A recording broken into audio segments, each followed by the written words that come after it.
Good afternoon, everyone, and thank you for joining us today. My name is Emily Mooney, and I'm the project lead of the Community Knowledge Program at Wellesley Institute. Before we start with today's webinar, I'd like to acknowledge the land on which the Wellesley Institute operates. For thousands of years, it's been the traditional land of the Huron-Wendat, the Seneca, and the Mississaugas of the Credit. Today, this meeting place is still the home to many Indigenous peoples from all across Turtle Island, and we are grateful to have the opportunity to work and live on this land. Welcome to today's webinar on building and sustaining research partnerships. The Community Knowledge Program aims to encourage collaborative research and knowledge sharing within the immigrant and refugee serving sector in the Greater Toronto Area. We've been working for several years now to fill existing gaps in how researchers, policymakers, and community agencies collaborate to conduct research and apply the findings to frontline work with newcomers. In 2021, we conducted a needs assessment to understand these gaps. One of the ways that we are addressing them is through panel discussions to convene leaders from different parts of the sector to speak about their experiences and perspectives on research and knowledge mobilization. Over the past few years, the Community Knowledge Program has been thinking about how to promote settlement research and evidence-based practice in frontline work with newcomers. We've looked at successes and challenges. We have begun building capacity in the sector through our public webinars and training for frontline workers. And we are at the beginning of something that I think is very exciting, a new community of practice to support researchers, practitioners, and others engaged in supporting newcomers to our area. And I will talk more about this new community of practice before the end of the session. Today's session builds on a webinar hosted last year on building and maintaining strong partnerships among academia and community-based groups, including settlement agencies, to improve research about migration, settlement, and integration in the Greater Toronto Area. Today, we will continue this discussion with two incredible panelists, Alka Kumar and Joelle-Ann Forbes. Before we get to the speakers, I wanted to go through a few housekeeping notes. Please keep in mind that the webinar is being recorded and the video and transcript will be available on our website next week. If you need subtitles, you can enable live transcription by going to the meeting controls at the top of your screen and selecting more options, then language and speech, and then turn on live captions. Please note that the chat function is enabled for this event. If you have specific questions that you would like to ask the panelists, please use the Q&A function. We're going to start with our panelists' presentations, and then we will come back together for discussion afterwards. We'll hear from two wonderful panelists today. First, we will hear from Alka Kumar. Alka is a Mitacs postdoctoral research fellow with the Canada Excellence Research Chair in the Migration and Integration Program at Toronto Metropolitan University. With education and work experience in the humanities and in interdisciplinary social sciences, literary studies, migration, and peace studies, Alka's work lives between research and practice, spanning across sectors with a focus on social justice and capacity building for racialized immigrant and refugee communities. Next, we will hear from Joelle-Ann Forbes. Joelle is a social worker and psychotherapist registered with the Ontario College of Social Workers and Social Service Workers. She is also a sessional lecturer at the Factor Inwentash Faculty of Social Health at the University of Toronto and the co-founder of Hope Leads Mental Health Care. Her practice philosophy reaffirms the importance of empowering communities, addressing the social determinants of health, honoring intersecting identities, and engaging in anti-oppressive and anti-racist practices. They will both speak about their experiences with working in partnerships for settlement research. I'm really looking forward to the discussion today, and let's get started with Alka Kumar.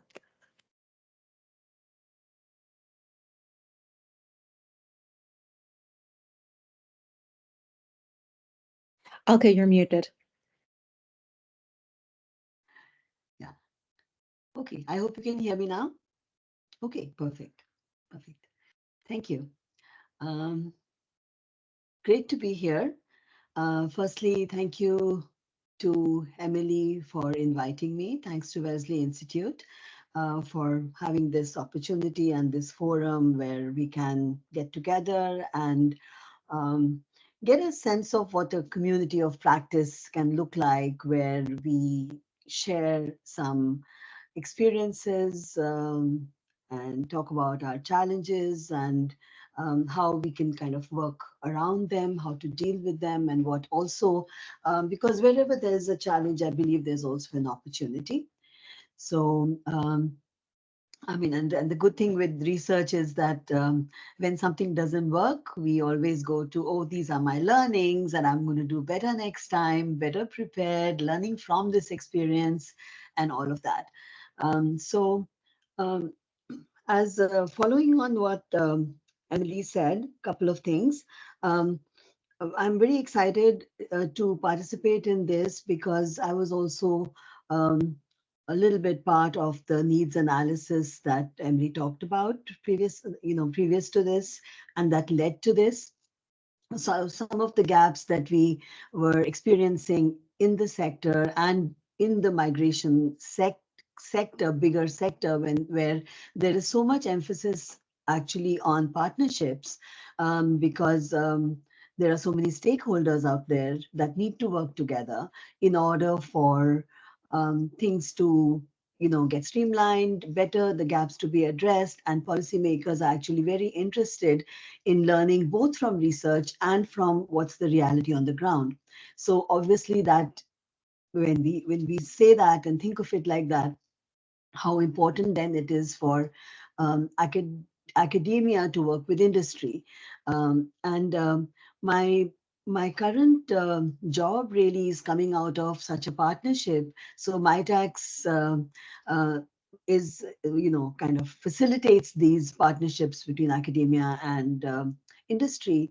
And industry, of course, in my case, is one of the settlement sector agencies. So that's where, so that's what my current focus is. But going back for a second, my whole entrance into this area of migration and this kind of the kind of focus that I have really came from the fact that I was at the same time I had, one of my feet in academia doing my graduate work in Winnipeg at U of Manitoba in a peace and conflict studies program, and looking for a topic while I was also working in the sector as a practitioner, supporting individuals with their employment integration journeys. Hearing heartbreaking stories of what they were facing. And particularly, I was working with racialized, skilled immigrants who always bring a lot to the table, but some of it is not valued or is not valued in a timely way. There's lots of, like ladders you have to climb, lots of things you have to learn in order to get where you want to get as far as your aspirations want to take you.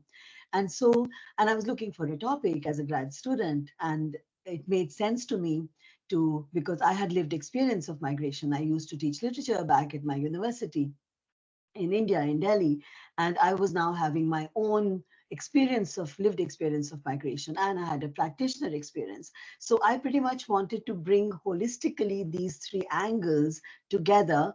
And also as a practitioner, my goal was not research per se. My goal was really to find solutions, to help people with short-term, long-term solutions, and also be able to impact policy solutions through any work that I did.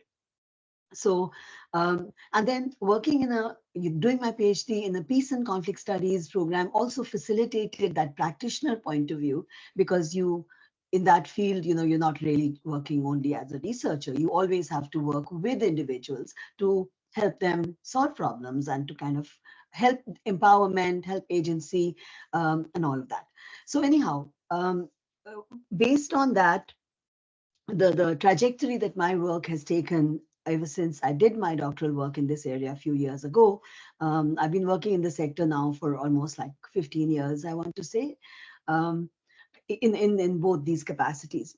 So um, um, Emily shared with us very interestingly this article about research going off the rails, and reminded me of what the central tenet of Murphy's law is there. If anything can go wrong, it will, and this applied to the research world is 100% correct, because there's so many stages, so many steps, that however well you might plan things, and of course many people don't plan that, it's hard to plan stuff if you are not the only person in the mix. There, the moment there are other members, either of your team or of the um, organization that you may be partnering with, there's bound to be a lot of stakeholders in the mix, and so you don't have all the control.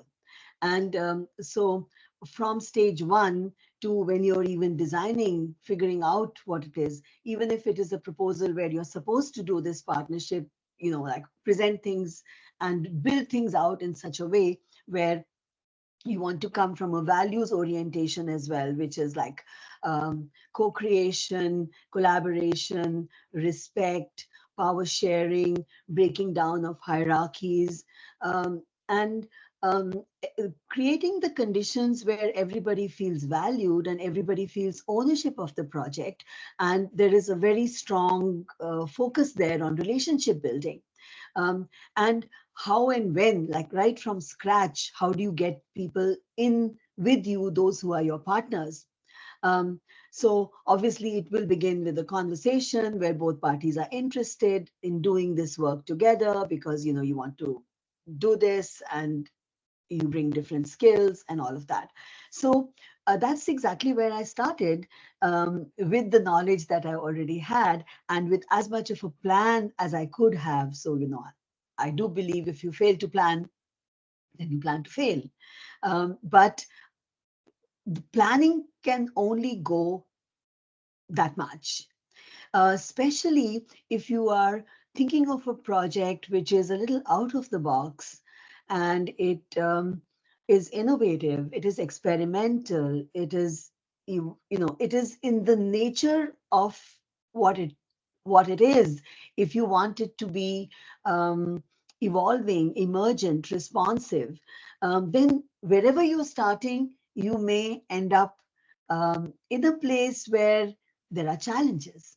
So obviously, and so this particular project that I'm going to kind of focus on, and there are a couple of others that I work in a partnership mode, and we'll see if I can bring in something during the Q&A. But this particular project, if I want to focus on that, that's where I started.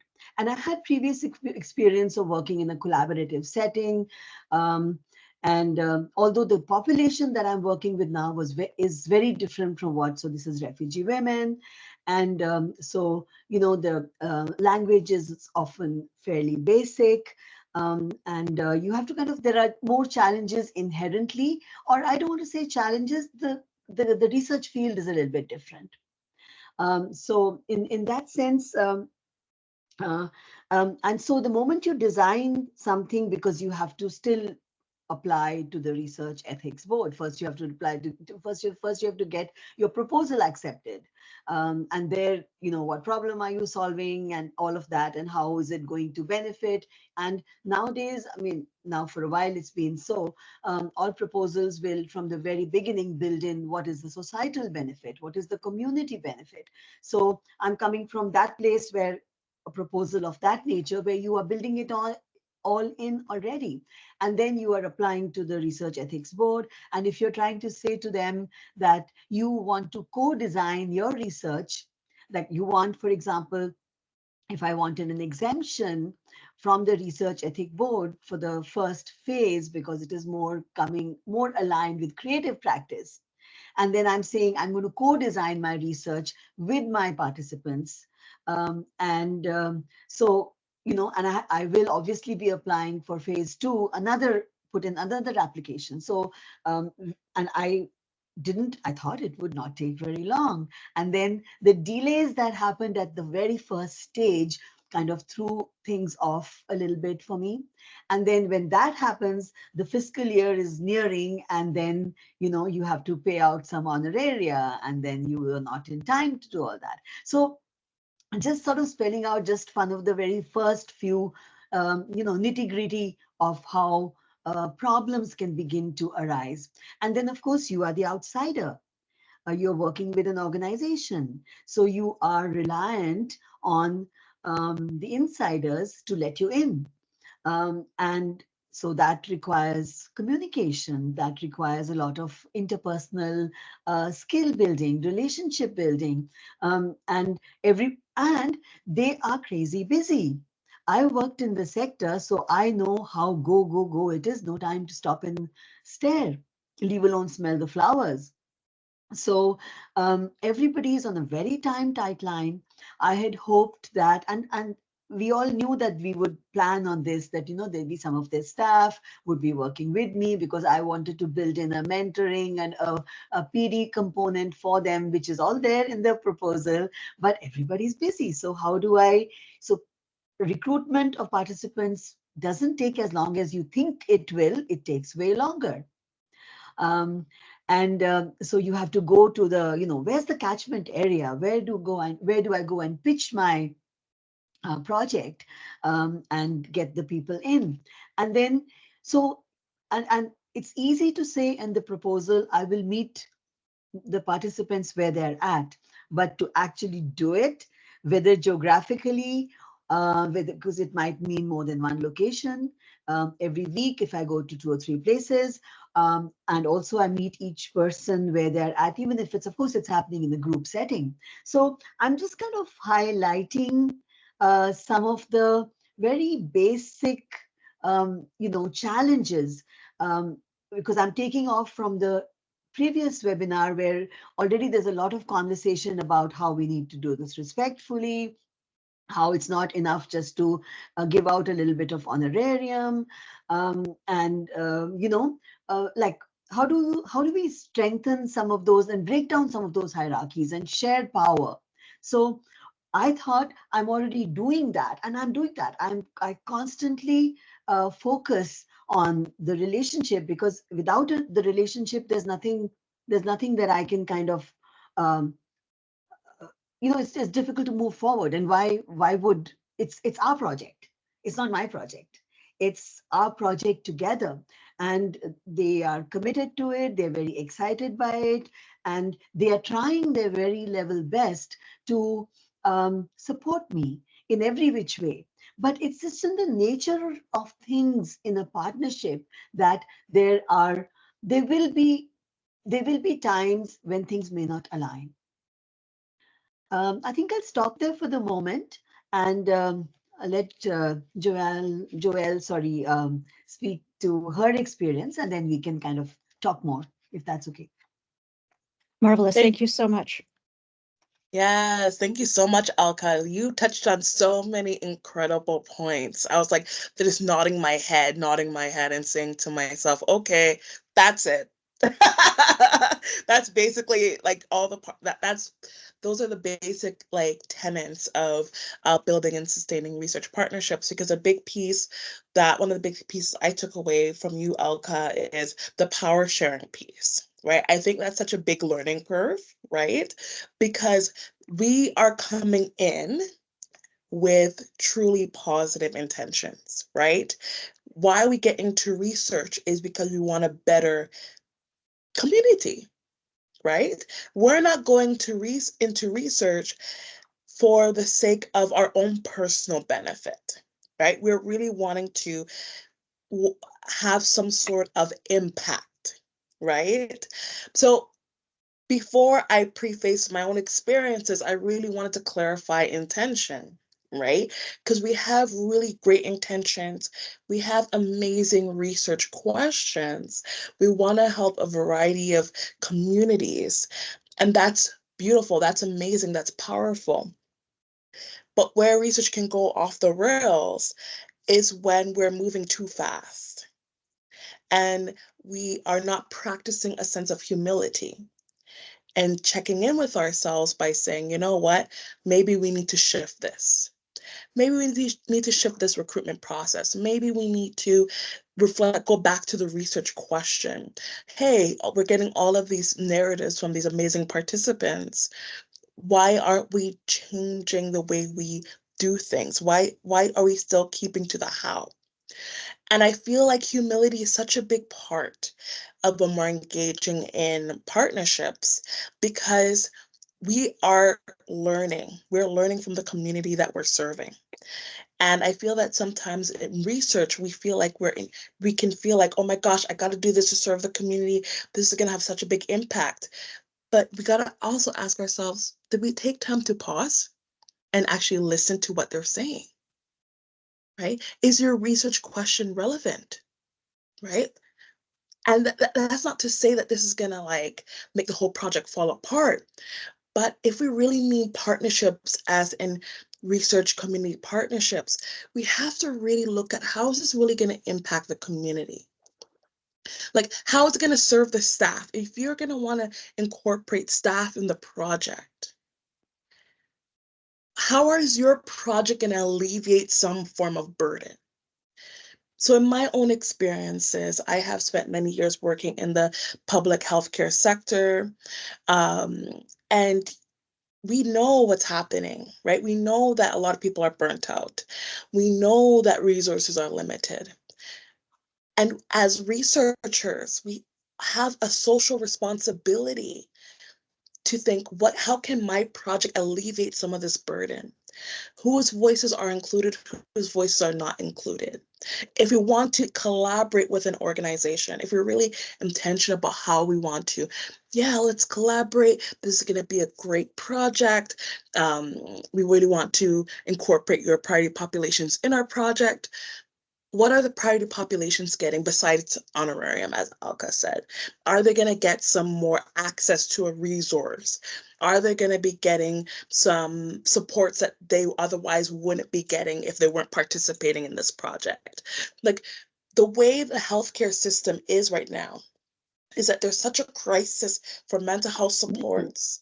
There's such a crisis for acute care supports. So honorarium is just insufficient sometimes. The $50 honorarium, like, we know inflation, we know how inflation works. So that's why I'm saying, like, social responsibility, really asking yourself, how is my project going to support this space? How can I view my project as this is actually going to add to maybe an organization's targets, right? So many organizations have targets, right? Targets is how we get funding. So how can your project contribute to that so that the organization feel more supported and it actually feels collaborative, rather than the pattern of researchers going into a community, getting their project done and just leaving? No follow-up, maybe a little like, yep, we're done, thank you so much, but nothing after that. We even have to think about, how do we close? How do we wrap up? Are we still having that lasting relationship? Are we checking in? Or is it like, I'm done, we don't need this organization anymore? Because in my opinion, that really does perpetuate a sense of disempowerment. That perpetuates a sense of exploitation. And yes, we have good intentions, but intention is different from impact. We can have really good intentions, really great beliefs, really great values, but we have to check ourselves. We have to really engage in a sense of critical reflection. If the impact that we're having is adding more burden than it is helping. So an example, I want to share a short story in terms of one of my own experiences, because I could speak to being on the community side, collaborating with researchers, is that in my previous experience, there was a project that was involving an intervention focused on supporting the 2S LGBTQ plus community during the pandemic. But one of the things that came up is that with an intervention, we're building it from the ground up, right? So we really had to think, what is needed to build this intervention? It's easier said than done, but if you really want to make this intervention purposeful, how can we engage in community collaboration so that the intervention will actually support the participants that we want to serve? And also, how can this be used by other providers when let's say they need to work with a client for maybe 1 session or 3 sessions, and that's all the time they have. How can this intervention actually be beneficial to providers who are working the front line? So as Alka mentioned before, we always have a timeline, okay? Because that's what you need for the proposals and the grants and the ethics board, all that stuff. But we have to practice the humility, understanding that the timeline will shift, because when you have meetings, when this starts to get off the ground, the beautiful thing is that I was part of a team where we always made space to ask these questions like, hey, maybe we need this. Maybe we should get some peers to review this. And having that pause, I believe, is a key reason why this project was super successful, because we paused and addressed it, right? The derailing could have been, oh my gosh, you know what? We have to get this done. We have to get this intervention out there. Let's just leave it as is. But the question is, who would have come to the project? Which participants would have felt safe to come to this project? Right? So in short, when we're thinking about community collaboration, remember, we're working with vulnerable populations. We're working with populations who have been exploited in various areas in their life. And we cannot do the same. We really can't do the same, even with our good intentions. So a few key reflection questions I like to ask myself when engaging in research is, number one, is this for my benefit or is this for the community's benefit? Number two, what can I do proactively to really give myself grace in terms of making these changes so the intervention I might be working on or the project I might be working on does have a positive effect on the communities that we're serving? And number three, is this values aligned or timeline aligned? Meaning that one of my big values is safety and community care.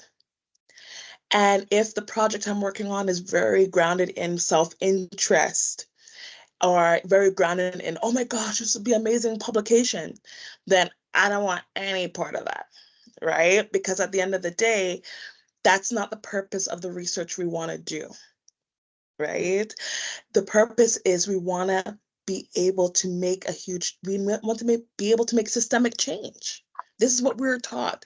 In order to make systemic changes, we need the evidence to do so, right? And the evidence is from the voices and the power of participants. So if we're not taking care with this, then what are we really doing, right? So being values aligned and having that community care, authenticity, and safety piece is really essential, right? So I'm really looking forward to hearing how our discussions will unfold, because I feel like spaces like this, a community of practice around talking about partnerships, is a very powerful thing, because we're going to be supporting each other throughout this journey. I'm sure we're going to be learning a lot from each other today. So thank you. Thank you so much, Joelle. That was wonderful. And you've raised some amazing points that I'm looking forward to digging into in the conversation. So some of the themes that I've heard from both of you so far are that the relationships are like continuing to build the relationships in a spirit of respect, in a spirit of empowerment, in a spirit of humility will be what leads to the most successful, relevant research that will actually help the communities. And Joelle, I really liked hearing you talking about the intention behind the research. And as we've all been hearing over the past decade or two, intention is not the same as impact. Mm-hmm. Yeah. And we have to be very mindful of the impact that we are having on the communities.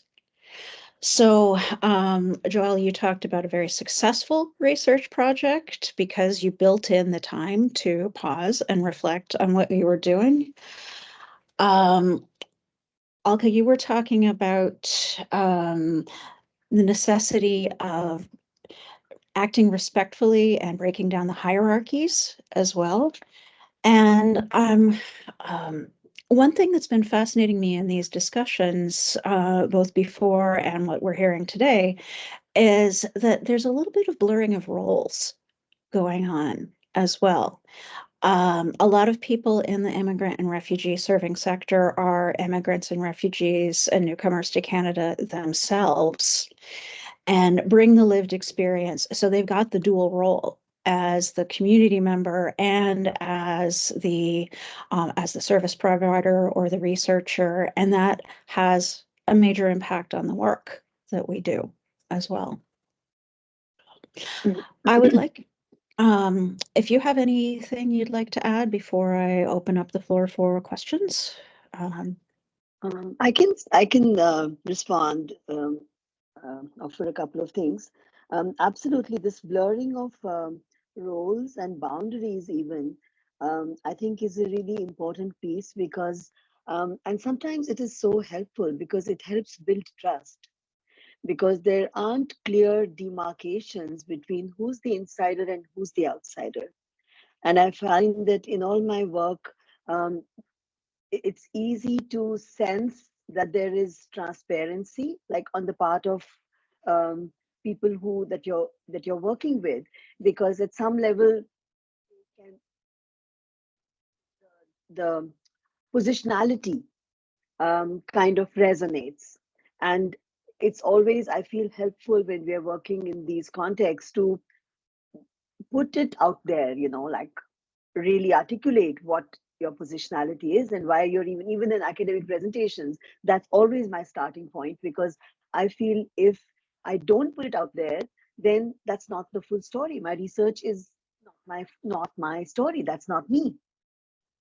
So I feel it really helps to make for transparency in communication.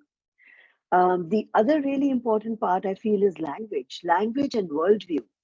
The researcher academic context, language and worldview is quite different from that of practitioner sector, the community-based sector, or as Joelle, you mentioned too, if your goal is an article is going to come out of it, I want, so as researchers, we are, when you put in a research proposal, you're pressed to do that also. But what all you can do under, while doing that, there's so much you can do, because everything that you build in and everything you do can still come from not just a do no harm. Do no harm is limited. It's not a do no harm kind of thing anyway. It's more, these people are the experts in their own life. I'm not an expert, because each of us is an expert, and yet they are looking up to see, okay, what can this person, it's a fine line, it's a balance, and only respect and um, um, true value alignment is what is going to kind of bridge that gap.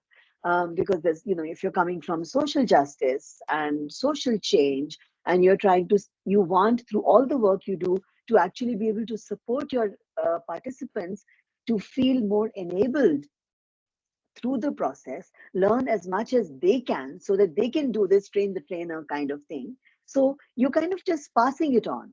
This is the way I work actually on uh, a project which brings community together. And there, and even for us people who work with in these contexts, there's a blurring of roles. So I'm not a researcher on the other project. I'm more a project advisor.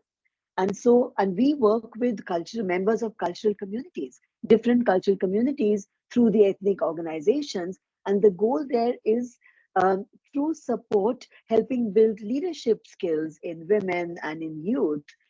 So training, it's not direct services, it's more indirect. So, strategic planning around that, helping, and it's in a social justice, so basically JEDI context. justice, equity, diversity, inclusion, how does that look like in a cultural community context, not in an organizational context? So, what does violence in families and communities look like? And how can we support individuals who are part of these cultural communities to be able to get the skills, the tools, and through the training, be able to bring their own traditional models of peace building into the mix so that they can then support their communities better. So there I'm playing the role both of someone who's part of an organization that is through which this project is being delivered.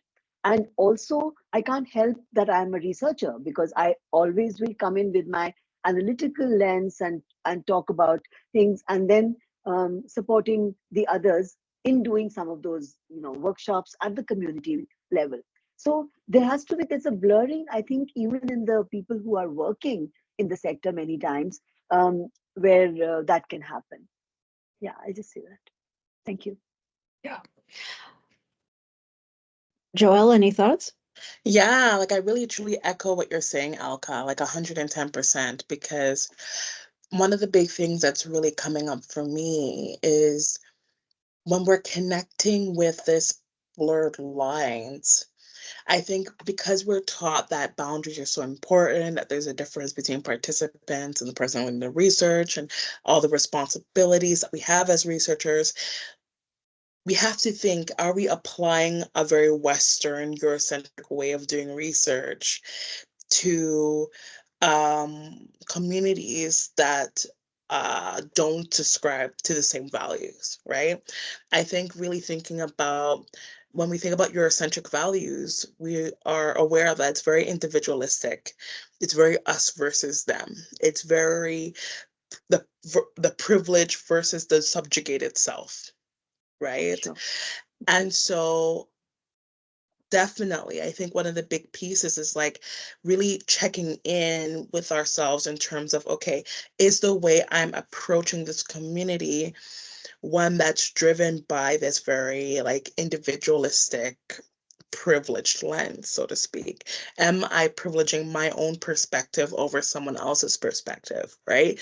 So what if participants talk about their work day and the stresses related to work, and let's say your project is focused on, I gotta make this intervention perfect, I got to make sure we get through all the sessions and all the modules and everything. If the participants want to talk about what's happening in their life, what brought them here, like that's so rich, right? I feel like one of the big things is also like following that participant's lead, right? Because you might come in with your perspective, but as a learner, like I think that's the thing when you're doing research, like it's an ongoing learner, right? And what I was saying before around this humility piece, knowing that it's okay to make mistakes, it's okay to say I don't know, right? We want the I don't knows because we want the community to inform what's happening on the ground. We want the community to inform what the evidence is. And when Alka was mentioning the piece around how do no harm is like such a basic level, right? Or threshold, I should say. It's so true. And like the question that comes up for me is like, then what's harm?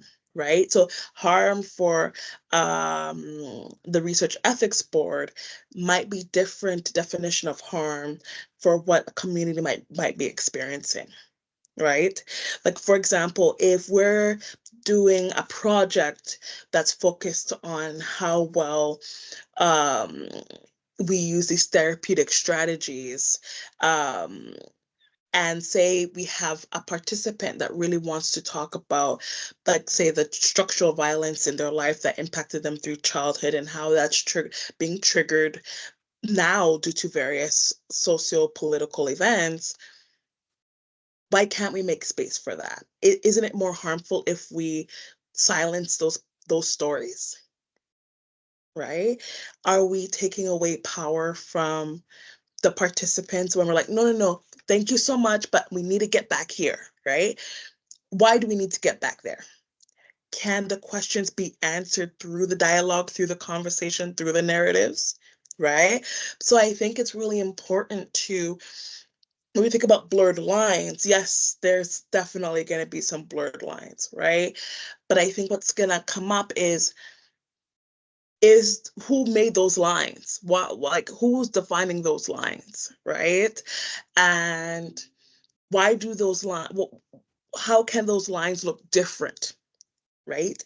And I think that's a really big piece there. So that's kind of a couple of takeaways that's coming up for me. And thank you so much, Alka, for sharing your perspectives too. Thank you for sharing yours. And thank you both. You've raised some very compelling points. And I think what we're digging into here now is the underpinnings of why we do what we do. We have to question the assumptions that we are making.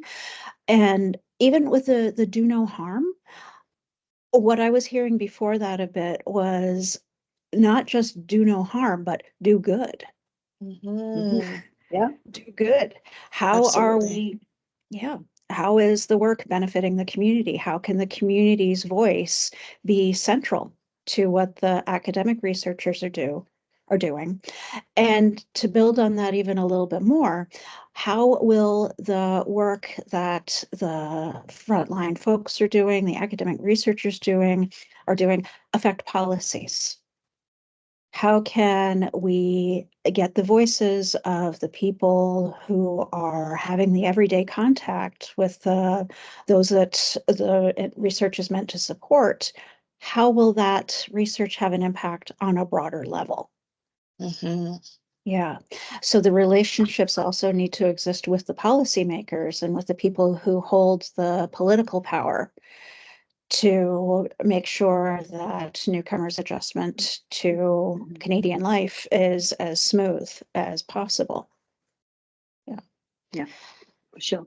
Mhm. Yeah. And we've been talking a lot here about how the work needs to be values aligned. And Joelle, the distinction you made between values aligned and timeline aligned is really critical. Mm-hmm, mm-hmm, This is something that we've been hearing a lot through the work of the Community Knowledge Program, is that the timelines really have a major impact on not only research that can be carried out, but also on the services that can be delivered.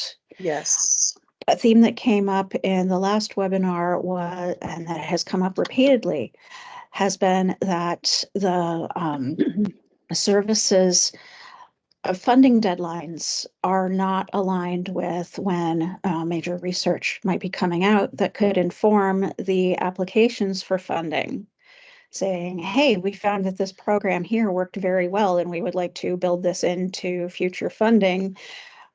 But the funding deadlines are different, the sectors are out of sync, and that can lead to some issues as well.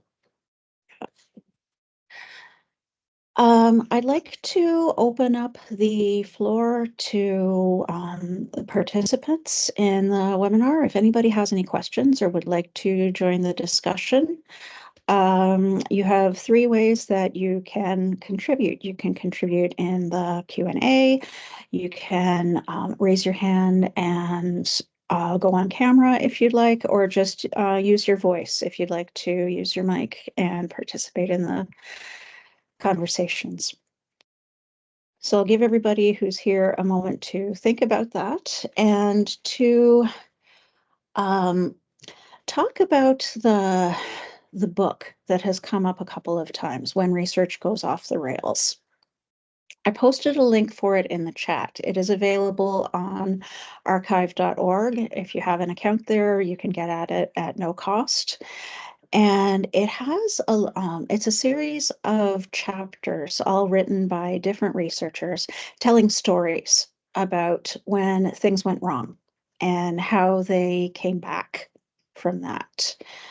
I noticed in looking at the chapter about partnership, there's a couple of chapters about partnerships. They would talk, one of the chapters was about researchers working in schools and how much necessity there was to get the school on board with what the researchers were doing. and dealing with the school administration, dealing with parents with different kinds of concerns about their kids participating.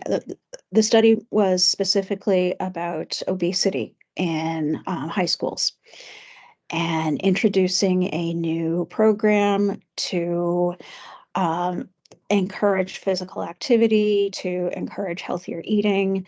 And eventually the whole thing fell apart because the schools decided they no longer wanted to participate.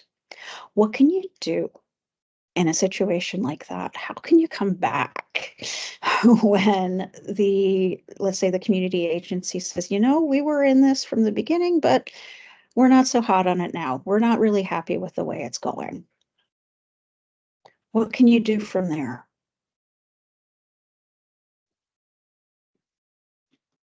I don't know that I have any specific advice to that particular situation, but you're absolutely right. The unanticipated can come in so many ways during the research journey. And for example, in my current project, the target is like refugee women from 3 different countries. But when I went to pitch, they said, "Oh, but why not?" The men said, "Why not us?" And then the women from other parts of the world said, "Why not us?" So when I say that, that sounds like a good problem to have, but but first I have to figure out the how to, like, how do I, so of course I try to explain the reason, what the rationale is behind it. And I did all that. And then in my head, back of my head, I was thinking, suppose I don't get the participants I'm looking for, the numbers I'm looking for. What about, these people are interested. And I'm not just a researcher. I'm actually doing the research because I want to build capacity. I want to support these people. I want them to be able to talk about their issues, share them, and we get more confidence, and healing, and feel more empowered, amplify their voices. So if that's my goal, then I have to be, as a researcher, think very creatively regarding how do I make this a win-win, for instance, just putting it like that. So I said, okay, I didn't want to say no to anybody. I didn't want to break anybody's heart. And I said, so I thought quickly on my feet and I said, okay, just join the workshops. We'll see. First of all, if there's somebody saying that, it doesn't mean I'll have 20 more people who are going to come in. Maybe there'll be just 3. And I'm coming from an inclusion perspective also. So I'm not going to say no, actually. So I said, I'll check with, the agency. I'll check with other people who are on the team. I'm not in a position to make a decision, but I'll try my best to see how we can make it possible for you to participate. And so I got back to the other team members, and then they said, look, you're the researcher. Great. So if the go ahead is coming from the other important stakeholders, then that's fine, because they see that I'm the one facilitating this. It's like the vision is, et cetera, et cetera. So I said, okay, we'll have a small group that we will put under the category of volunteers. And as in part of this group, maybe some people who know another language, and they will support those who need a bit of interpretation. They themselves are in the same boat, looking for support as well. So when I'm going to teach those workshops, work with everybody, I want to work with me. So then why not? So now, long story short, I have a small group of very committed volunteers who are part of the project. And as a researcher, when I write up my findings, I will put that out there. I will say that this is where I started. So, and this is what happened. And then because my vision is value aligned, it is experimental, it is evolving, it is responsive, it is nimble. My way, my methodology, I already said all that out there. You guys gave me my funding because I already put that out there. So now I'm using some of the tools in my toolbox to be able to carry on the process in such a way. And as long as a researcher, I feel as long as I can, in a transparent, clear, out there, way, make a case, make a good argument for why I did what I did. Of course, it's easy for me to say that. Sometimes when you're applying to the ethics board, there are still issues. I'm not saying that by doing this, by saying that, you're immune to other things. And it's very hard to balance projects which you want them to be responsive to the needs that arise in the field, and that they are experimental, innovative, and balance them along with some processes that are set in stone. But otherwise, if we don't do that, I look at it that way. If we don't do that, if we don't push back, if we don't push the envelope, things will never change. And then where are we with that? So I think it's for each person working in the field, in their own small little way, you create that, you do what you can do, so that not just for your own self, you created more space, but you also created more space for others coming behind you or walking with you. Mhm. That's a very compelling argument. I completely agree. Yeah. Mhm. I Oh, was sorry. fortunate some years ago to hear Dr. Christopher Stewart Taylor talking about ways to improve the access and so forth for Black communities, and saying that the best thing that allies can do in so many situations is open the door and get out of the way. Yeah, 100%. Mhm. Yeah. Mhm. And this is something I think we need to be mindful of as researchers. If there is somebody within the community that can lead the work in a more sensitive way and a more empowering way than an external researcher could, then we need to give more power to them and maybe reduce our own roles to more like supervisory or like the conduit for the funding or something, but let the people who have the expertise do the work. Let the people who have the knowledge share that work, share that knowledge in ways that can build the evidence base for appropriate and supportive settlement services. Like 100%. Like I completely agree. Like just to add what Alka was saying, what you're saying too, Emily, I feel like when we are doing this work, like rarely have I ever seen a proposal for a project look the exact same when the project is done. Right? Because, and I think that's okay to just admit and accept, right? Because when we're writing the proposals, we're writing them from like we're on our computers, we're doing a bunch of readings, we're doing a literature review of a lot of projects that has happened years ago, right? And remembering that your project is happening right now, right? So therefore, there will be some flexibility regarding the methodology, regarding the recruitment strategy. Maybe there is an arm of a project that you may want to add because of the richness that you're receiving from the participants. But just adding to what Alka mentioned, it's really important to check in with the stakeholders as well, right? And, as Emily mentioned as well, like, are we the one that's supposed to be conducting this research on the ground, or can this be an example of power sharing where we actually have collaborators on the project who the community may be able to trust a bit more, right? So I could see this as really great opportunities for collaborations to build a project, right, that really meets the needs of the community itself. Yes. Yes. Yeah. And this brings us back to our motivation for doing the research in the first place and the worldview that we are bringing to it when we come in. Yeah. 100%. Yeah. And I think I'd like to go back to one point that Alka mentioned about talking about when things go wrong and you cannot find the participants, like you might have troubles with recruiting, you might have troubles with ethics approval, you might have troubles with finding people who want to participate. And this is something that this is interesting stuff. Why are we having these troubles? What's going on here? This is another issue to look into. And it's something that you see in a lot of research reports in the methods and limitations sections of the reports. Limitations, we had hoped to have 50 participants and we got 7.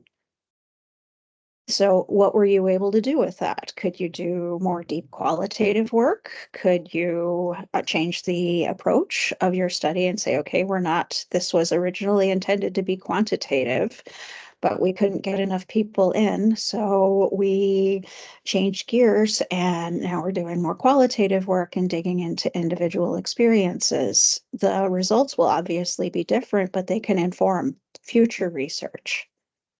All right, we're finding that nobody's participating in our afternoon workshops because people are having trouble with transportation, or people are at their jobs, or they don't feel like they have the capacity to join. How could we make the experience of participating more attractive to them? Yeah, and this Yeah, is I why think. Go ahead. Go ahead. Yeah. No, go ahead. Go ahead. I was just saying this is why a pre-assessment is so important, because how many times have we read like literature and the number of racialized folks is so low, right? Compared to the white population, right?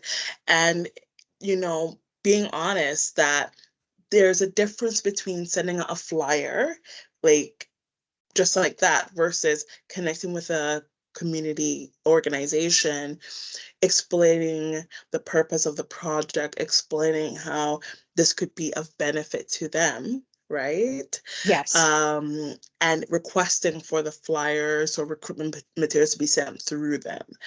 That is so much more powerful in my experience so far than just putting flyers on like social media or stuff like this, because you're being very intentional with the how of the work, if that makes sense. And if you really want to make your project different or the outcomes different, definitely think, who do I want to be part of this project, right? Like, generally, who do you want to be part of this project, rather than going through a burnout phase and be like, you know what, whatever comes, comes. Right? Because I feel like we all kind of hit this point of, you know what, whatever happens, happens. We're so close to the end. Let's just get through this. Let's just get through this, right? So I think asking ourselves the question of, who do we want part of this project, and how can we be proactive in making those community connections? Can we connect with the organizations that we want to collaborate with and say, hey, do you want to participate in the proposal making? This is and offering some form of incentive, right? So there's many opportunities to really ensure that we're really getting the populations that we want for these projects. Yes. Yeah. And Joelle, this is critical. Talking, Yeah. building the relationships with the service providers, with the agencies, is going to have a far more powerful effect than just doing an email blast. Oh, I'm getting exactly the same email Absolutely. as the other 100 or so agencies in the city. Like, why am I going to be interested in this? But if the researcher says, hey, I'm reaching out to your organization because you work with this population in this area on this topic, it has come to our attention that this population is facing a particular issue. What are your insights on that? What would you like to do about this? I can offer the institutional supports, getting the research through the ethics board and so forth. But this is a theme that has come since the days of the needs assessment. People need to be involved in the research from developing the research question. Yeah. Absolutely, absolutely, absolutely. And really from that initial stage, we are creating a buy-in for the participants because they're seeing themselves in the story. They're seeing themselves in the objectives from the beginning. Yeah. So what I'm hearing from this is that people who want to engage in research need to, first of all, think about their values and why they are doing the research, and two, act in a way that empowers the people that they're doing the research with, and make sure that their motivations and their goals come through as respectfully as possible, and be open to what the populations in question need and what they want and how they want to be involved. Exactly. Yeah. Yeah. Alka, any other thoughts? No, not really. It's just that even when we take care of that part, there will be, I think it's good to manage one's own expectations. And if you start with the premise that there will be challenges along the way, anyways, regardless, whatever you might do, because even when we are recruiting through the agencies and all of that, I think it's important to remember, and this is the reckoning I'm having now, people are so busy. There's childcare issues, there's room availability issues, there's people who are working while taking already a full day of classes, 5 days a week with some agency. So they really don't have time. And so you may aim for 30, but you might get 8. And maybe then you should with that. And I really love the idea, Emily, that you brought in. Do some more detailed, in-depth, qualitative work with them, or find some way to kind of, um, you know, expand something that bring more value. Basically, bring more value to the partnership. See, in whatever ways you can bring value, which is aligned. And it's hard to give a one word answer to that because we don't know whose research context is what, and what kind of challenges they're actually having. And also one more thing, to have a very good answer when people want to know, people really want to know, what are you going to do with what I tell you? Yes. Mm-hmm. Why should Because I there's trust been you? so much, yeah, there's been so much extractive research that it's easy to say on paper we're doing collaborative non-extractive research, but what does that mean? How do you actually ensure that on the ground that's the message? People outside academia may not understand non-extractive research, to be honest. Language is a big barrier. We talk in ways that the real world doesn't understand. Sometimes my family won't understand what I say because, and I don't even know it. And I think I actually talk very deliberately because I'm coming from both worlds. But when I'm working, you have to be, I mean, this is the first step in communication. Talk to your audience. Mhm. And, so if you want to also mobilize knowledge later on, if you have, it's built in right from before. We already know what the civil society messaging, um, what kind of format that should be in.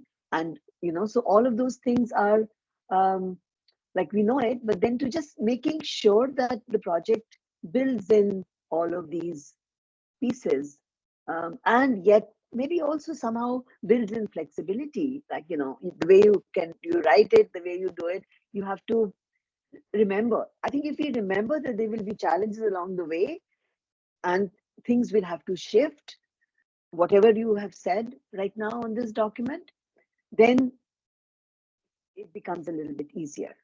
I just want to say that. Thank you. Yeah. Yeah. Alka, you used the word nimble earlier, and I think that's key. Being nimble, being able to, as Joelle was saying, reflect on what you're doing as you're doing it, and being able to change direction if you need to. All right, I came to this research study with this perspective, but something that I have learned along the way has changed it completely. We need to rethink the work that we're doing. We need to rethink like how we're collecting data or how we're recruiting participants or how we are sharing the knowledge that we have gained. And we really haven't talked too much yet about the partnerships and the knowledge mobilization after the research is done as well. And this is something that I think is a very rich topic because especially in the immigrant and refugee serving sector, we're sharing with a whole lot of very different audiences. Could be sharing with the academic researchers, with the policymakers, with the communities who may not have the level of likely don't have the level of English that the academic researchers would have. So there's a lot of work that needs to go into the knowledge mobilization as well, considering audiences. And if the knowledge mobilization is not in formats that are digestible for the agencies or for the communities, then that's a failure in the relationship as well. Yeah, why are you giving me all this information back in a way that I can't even read? So I think that's another major key to Mm-hmm. ensuring the successful relationships. 100%, 100%. Because if you don't make it digest, if you're only going for the article, let's say, right, as a knowledge mobilization, remembering that many people have to pay for the article, right? An organization would have to pay for the article, right? So I think it's really valuable to look at different types of modalities of delivering the results, right? So whether it's mini videos or whether that's posted on YouTube, or maybe it's an infographic, or maybe it's a resource like manual or tool that an organization can give to the service users, can give back to the community. Like maybe the tool that we could be using from the outcomes of the project can be translated into education, right? Yes. So I think that's a key area for community impact, right? Um, yes, we have our obligations for the conferences and the papers, right? So you don't want to minimize that. But I think when we're like allocating like budget, let's say, like building the budget, for example, I think this is another opportunity to reflect on who do we want to collaborate with to expand our reach for how far the outcomes will go, right? Like do we need, like for myself, I'm a social worker, do I need to collaborate with another social worker, or can I collaborate with another profession or someone in the arts um to expand its reach, for example, right? Mhm. So it's being strategic in that way and really purposeful and meaningful. Because I could just say, when I'm just thinking of self, sometimes the knowledge mobilization that's not papers or that is not conferences happens faster and it's really affirming. You know what I mean? Like when you post videos and people are writing their comments and engaging with these resources, I think for me, a big part of self is like, oh, this is why I'm doing this work, right? Yes. Or when I hear that, like, oh yeah, we use this video in class, or yeah, we use this video as psychoeducation to support a client that was going through something. That's impact, right? Absolutely. So I think it's really to validate these other forms and these other modalities of getting these outcomes, getting these themes, getting these results out. Absolutely. Yeah. Absolutely. Telling the stories in ways that they will resonate with people. Absolutely. Yeah. Absolutely. And so people can see themselves in the story. Yes. Yes. Mhm. Yeah. I think so often about the writer Thomas King and what he had to say about stories. He said the truth about stories is that that's all we are. Mm-hmm. Yeah. 100%, 100%. Yeah. Yeah, I So think if it's important to use storytelling in whatever shape or form because that's what Mm-hmm. actually humanizes and that's what makes the connection, helps make the connection. yes, yes. And I completely agree. Completely agree. Okay, we have a question from the audience. Any ideas or best practices for accountability protocols to be put in place that could be used for the community or for agencies to hold a researcher accountable, or for a researcher to hold themselves accountable? Mm, What are some protocols that researchers could put in place to make sure that they're accountable?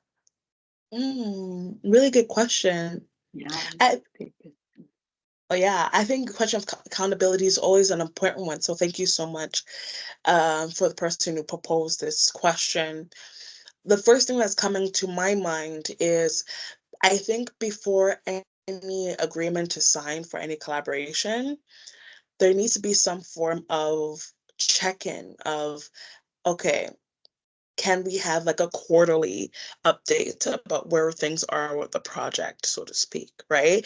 And what's the exit plan? Let's say if you're working with an organization and they're not liking what they see in terms of the updates that we're providing, just like any agreement, that clause has to be put in and to be like, yes, if this doesn't go through or this happens or the harm was done in this way, then this partnership would end, right? So my curiosity is leading me to potential ideas around, can we create an agreement with an organization instead of like having that verbal, oh yes, your reputation is amazing, of course I'm gonna help you, right?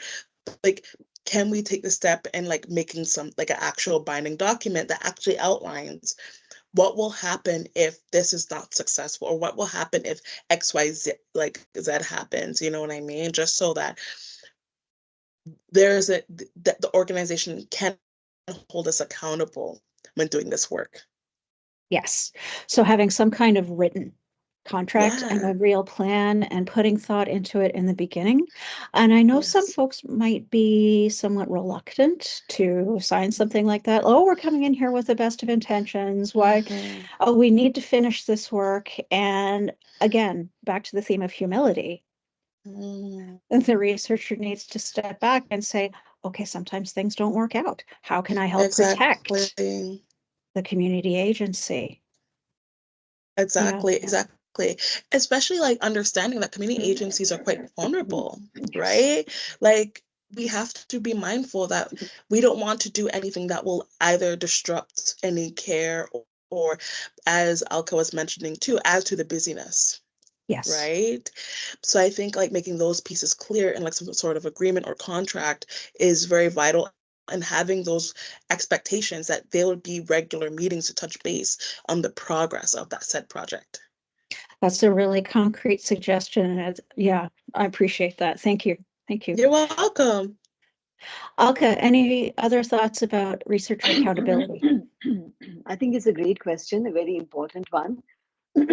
And they can be ways like Joelle has suggested about actually having like a document, which I think is really important. It should be there because however well you might have, maybe you've met the researcher before in an informal setting, or someone has recommended them, or you've seen their work, but the actual nitty gritty of the process and the relationship and how who's doing what only comes through as evolve and as project progresses.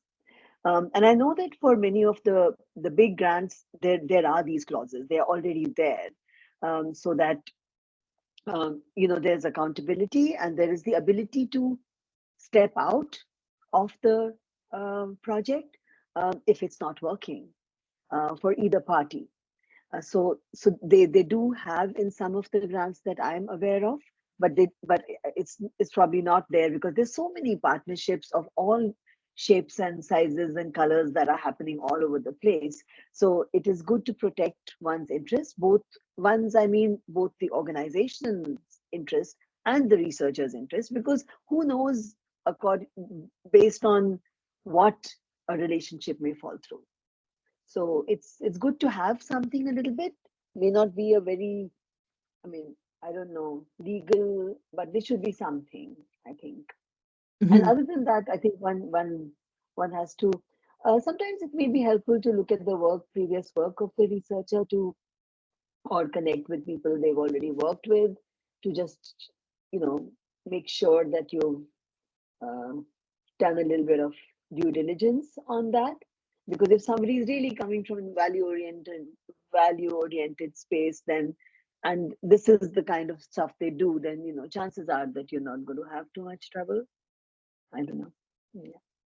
Yeah. I agree. I think that if researchers and the community groups they're working with are aligned with their values, then the work is going to be easier. Mm-hmm. Yeah. And I think a lot of the initial,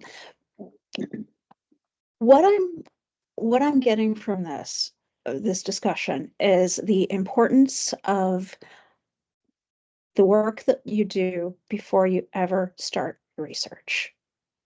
Before you ever even 100%. come up with a research question, before you decide what you want to know, you need to look out into the community, look into yourself.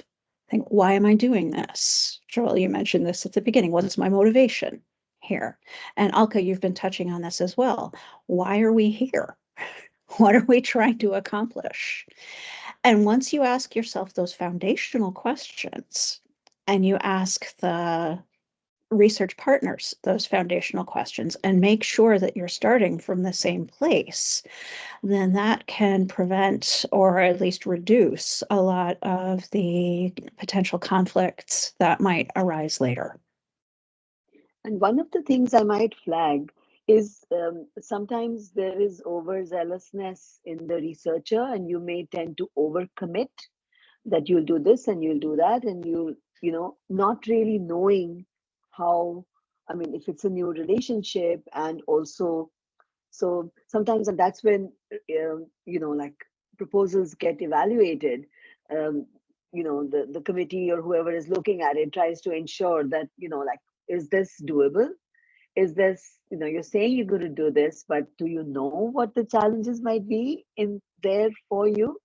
And a lot of proposals that are like overcommitting, probably they don't get accepted because, the funder is always looking for some kind of realistic understanding of the field, of the methods, of the, like making sure, and which is actually another challenge that is for people starting out, or people, like, in one sense we are all, like a lot of people working in the grassroots kind of context do so much work, and yet there isn't the kind of s- the skills to put it all out there in a way to even highlight what you did and what impact it already created. I think this is a big gap in the sector. Where are the supports for people to help people write those grants? Because the Yes. grant writing is not easy. I think that Mm-hmm. is something that even through the community of practice, this is something I would really encourage,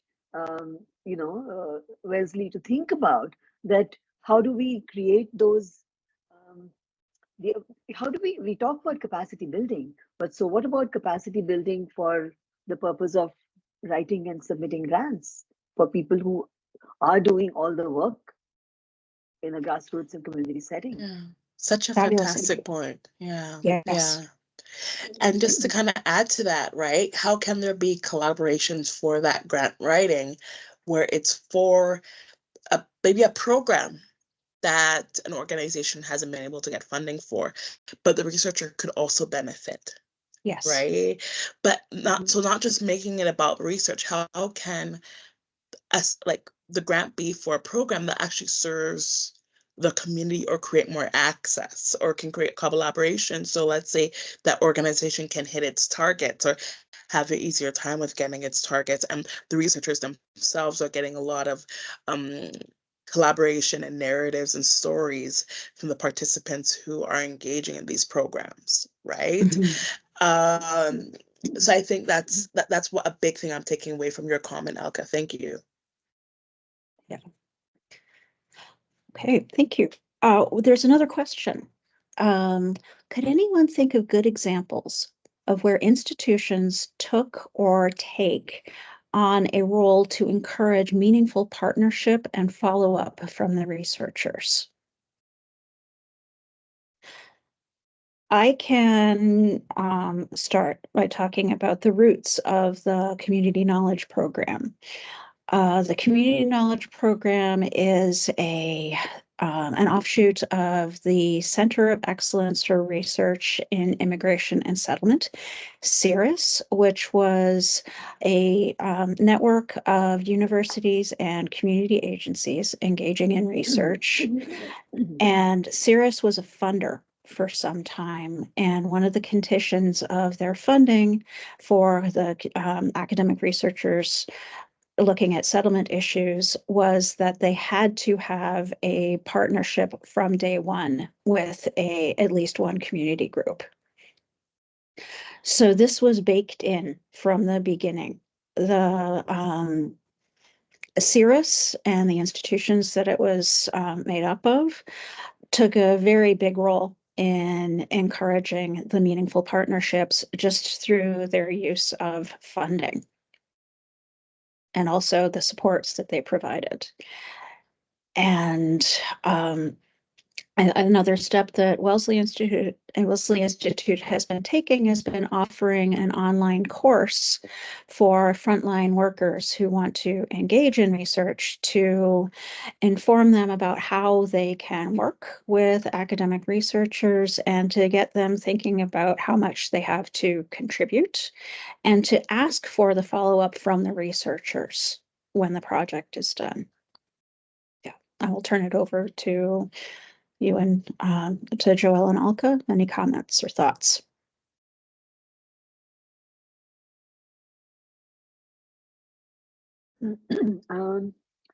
I can say a word about academic, initiated partnerships. That nowadays I find that there is a lot of emphasis in any of the SHERC grants or other grants where there is a community benefit already baked into it. There is, that how is this going to, and of course, one of say program evaluation doesn't fit into that, they don't want to pay for that.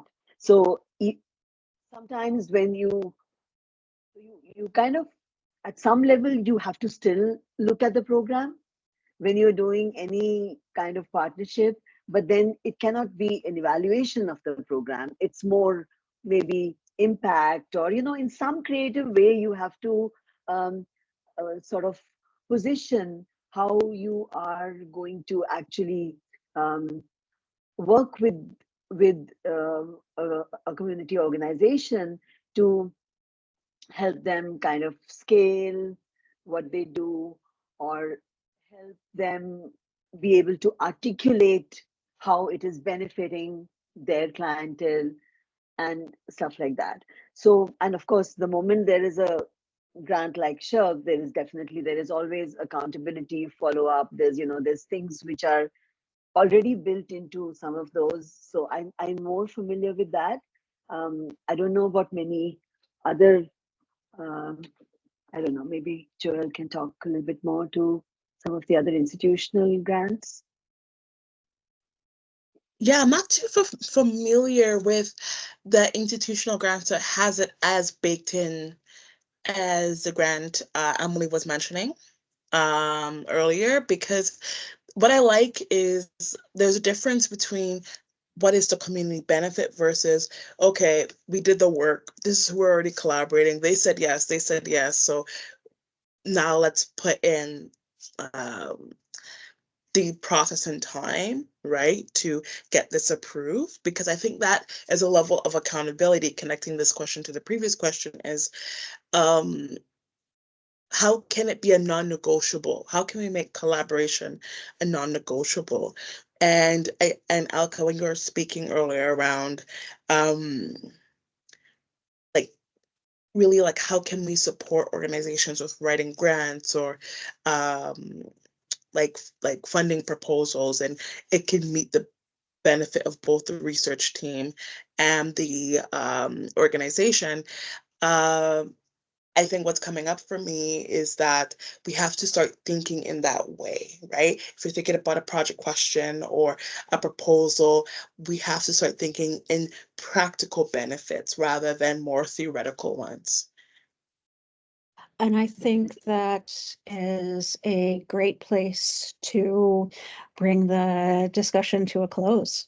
This has been so informative and fascinating. I think we've really had a great chance to dig deep into some of the issues that could come up in partnerships, some of the barriers that we can face in creating them, and some very helpful, I think, concrete solutions about how to address these issues, how to make sure that the folks who are doing the research, both in the academia and in even industry and the community agencies, are aligned in the goals and the outcomes for what everyone is doing.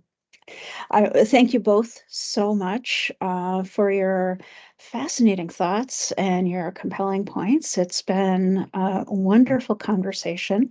I'd like to thank you both so much, and also thank you to everyone here who is attending virtually and asking questions.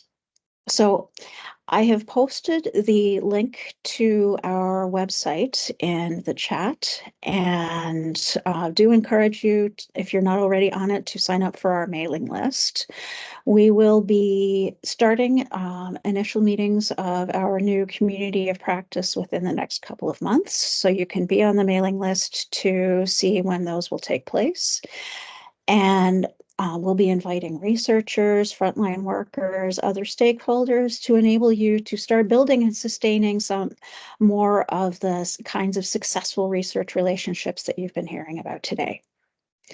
Again, please sign up for our mailing list, and it has been an honor to have both of these marvelous speakers here today. I've really enjoyed the conversation, and I hope you have too. And thank you again for joining us, and I hope you all have a wonderful day. Thank you, Emily. Thanks for having us. It was great to meet with you, Joelle, and I'm sure we will, on the sidebar, meet again. But, thanks, everyone. 100%. 100%. Thank you so much, Emily. Thank you. It's been an honor. Thank you again. Really appreciate it. Thanks. Thank you.